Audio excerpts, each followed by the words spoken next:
પુષ્ટિ સંહિતા ભાગ 2 પાના નંબર 281 ઉપરથી લઈશું. એમાં ઠાકોરજી સુરતમાં પધાર્યા છે, સુરતમાં બિરાજી રહ્યા છે. ત્યાં સુંદરદાસનો પ્રશ્ન છે. સુંદરદાસ નામના સુરતના વૈષ્ણવ છે.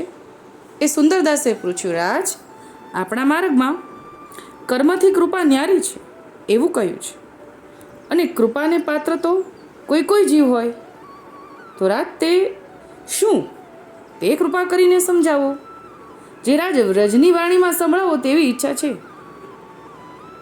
એટલે આ સુંદરદાસે એવું પૂછ્યું છે કે પુષ્ટિ માર્ગમાં આવ્યા પછી કર્મબંધન છૂટી જાય છે. જો સાચો સમર્પણ ભાવ આવે અને પુષ્ટિ માર્ગ પ્રમાણે જીવન જીવીએ તો કર્મબંધન લાગતું નથી. કેમ કે પુષ્ટિ માર્ગનો એ નિયમ છે કે કૃપા માર્ગ છે.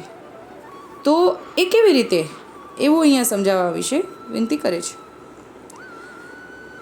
પ્રભુજી સુંદરદાસનો પ્રશ્ન સાંભળી ખૂબ જ હસ્યા અને કહ્યું, સુંદરદાસ, તારો પ્રશ્ન સુંદર, અતિ સુંદર છે. કેમ કે વ્રજની બાનીમાં સાંભળવાનું કીધું ને, એટલે હસ્યા છે. અને આગળ એમ કહે છે કે વ્રજબાની તો ભગવત ઠાકોર કી બાની હૈ, સો રસવર્ધક બાની છે. અરુ તેને અબ કહી है, कृपा करके समझाओ.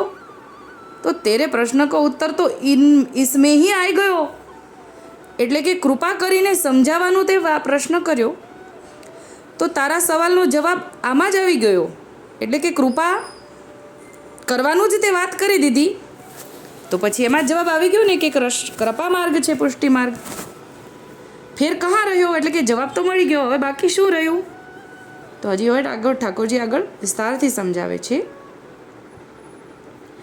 और अधिक समझवे की तेरी इच्छा है सुंदरदास, कर्म जो है सो तो जीव को आधीन है.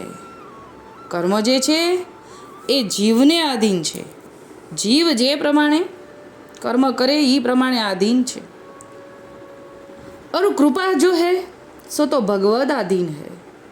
એટલે કૃપા જે છે એ તો ઠાકોરજી કરે એમ કૃપા થાય. કૃપા તો ઠાકોરજી કરે અને કર્મ જીવ કરે, એવું સમજાવ્યું. જીવ ચાહે ઇતની કર્મ કરે, પરી પ્રભુની ઈચ્છા ન હોય તો કર્મ કો ફલ કછું ન મિલે.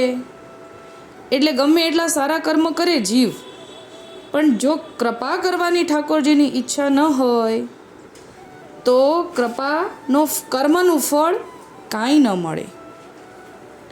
और कोई कर्म करे तो प्रभु की जैसी इच्छा હોય તે સો ફલ પાવે. કર્મો કો બંધન હોય હે. એટલે કરે કવિદ્યા વળગે કર્મ, કક્કાના ભાવાર્થમાં કીધું ને, કક્કામાં કે જો કરતાપણું આવે તો કર્મબંધન લાગે, અને કરતાપણાથી કર્મબંધનથી કર્મ વધતા જાય. ચાહે સારું કર્મ કરો ને તોય એ ભોગવવું પડે, એટલે કે એમાં બંધાઈ ગયા, ભોગવવા માટે બંધાઈ ગયા. ચાહે સારું કર્મ કર્યું ને તોય એ તો બંધન જ છે, કેમ કે એમાં ભોગવવું છે.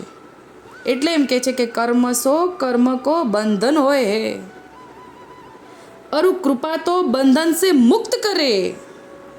એટલે હવે કૃપા તો બંધનથી મુક્ત કરે એવું છે.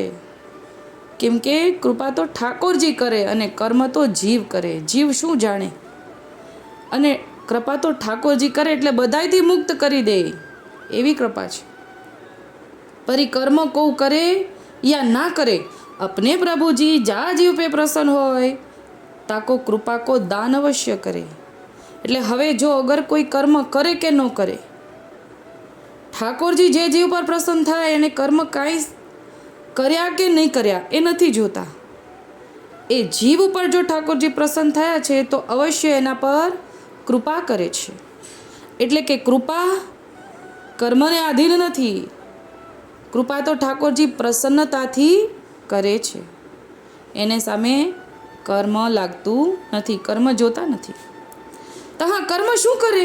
ત્યાં કર્મ શું કરે જ્યાં કૃપા ઠાકોરજી કરે ત્યાં? कर्म तो तेज साचो जो अपने प्रभु जी प्रसन्न होय और कृपा को दान करे. વે તો સર્વોપરી ભયો. હવે આ વાક્યમાં ઠાકોરજી એમ સમજાવે છે કે કર્મ તો એવું કરો જેનાથી ઠાકોરજી પ્રસન્ન થાય. એટલે કે પુણ્ય ભોગવવાના ભાવે કર્મ કરશું તો એ બંધન થઈ જશે, પણ મારે કાંઈ આમાં પુણ્ય નથી જોતું, માત્ર ને માત્ર ઠાકોરજીની પ્રસન્નતા જોઈએ છે. જો એવા ભાવથી આપણે કાંઈ પણ કરશું અને સમર્પણ ભાવથી કરશું તો એ ઠાકોરજી એમાં પ્રસન્ન થાય છે, અને એ જ સર્વોપરી છે એમ અહીંયા ઠાકોરજીએ સમજાવ્યું. દેખ ઉनको दृष्टांत तो कहूँ कि जो तने નું दृष्टांत कहूँ. पांडवों प्रभु जी के साथ सन्मुख रहते, पांडवों ने बहुत कर्म कियो, प्रभु जी सन्मुख हते तो क्या फल पायो, और ब्रज भक्त ने ऐसो कोई कर्म नहीं कियो, प्रभु जी उन पर बहुत प्रसन्न रहते. એટલે અહીંયા પાંડવો અને વ્રજભક્તોની સરખામણી કરતા ઠાકોરજી એમ સમજાવે છે કે પાંડવો તો ભગવાનની સાથે જ રહેતા હતા, સન્મુખ જ રહેતા હતા. એને શું ફળ મળ્યું કર્મનું? સારા કર્મોનું એને કેટલુંક મળ્યું. અને અહીંયા વ્રજભક્તો જે આખું જીવન ઠાકોરજીના પ્રભુજીના ભગવાનના સુખાર્થે જ જીવતા હતા, એમને માત્ર પોતાના પ્રભુજીનું સુખ જ વિચારતા હતા, એને કાંઈ પોતાના સુખને માટે નહોતું જોતું. તો એના ઉપર પ્રભુજી ખૂબ જ પ્રસન્ન રહેતા હતા. એ ઉપર આપણને જે સમજાવ્યું ને કે ઠાકોરજીના પ્રસન્નતા માટે જે કાંઈ પણ કરો ને એ બધાયથી ઉપર છે. એના માટે વ્રજભક્તોનું ઉદાહરણ સર્વથી શ્રેષ્ઠ વ્રજભક્તોનો ભાવ છે એમ સમજાવે છે.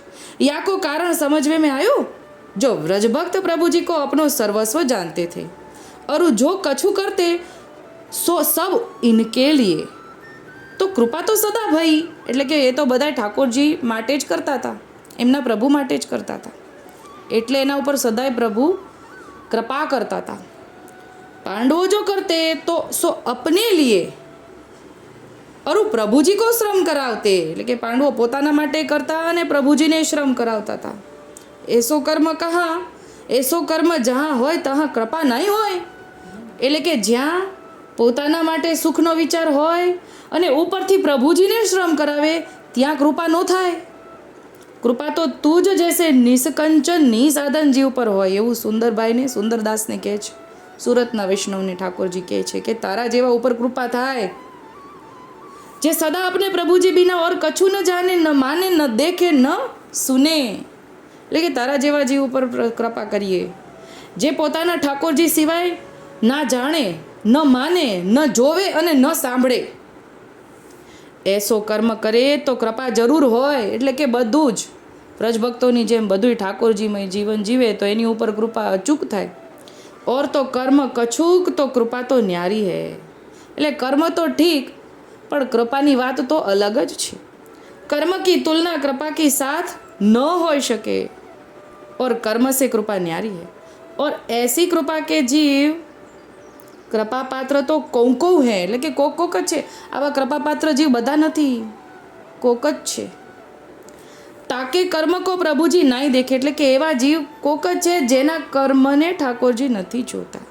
જીવ કો અધિકાર દેખ કે કૃપા કો દાન કરે, એટલે કે કૃપા તે કોને ઉપર કરે છે? અધિકારને જોઈને કૃપા કરે છે. अरु अपने प्रभु जी को सेवा समरण अरु तादर्शी भगवती को सदा संग उनको भर होय तो कृपा को अधिकार जीव पावे, એટલે કે ઉપર કીધું કે અધિકાર જોઈને કૃપા કરે, પણ કયો અધિકાર? કે એને તાદર્શી ભગવતી પર ભર છે, સેવા સમરણમાં ઠાકોરજી પર પ્રીતિ છે, આ જોઈને એનો અધિકાર જોઈને આવો અધિકાર જોઈને ઠાકોરજી કૃપા કરે છે. તબ કૃપા હોય તો કૃપા કર્મ શું ન્યારી કહી હૈ, એટલે કે કૃપાને તો કર્મથી અલગ જ કહી છે. સુંદરદાસ અને સર્વ વૈષ્ણવ પ્રભુજીનું વચનામૃત સાંભળીને આનંદિત થઈ ગયા. ત્યારે આટલું જ બોલીને મારી નાની વાતની વિરામ આપું છું. બોલ શ્રી ગોપાલ લાલ કી જય.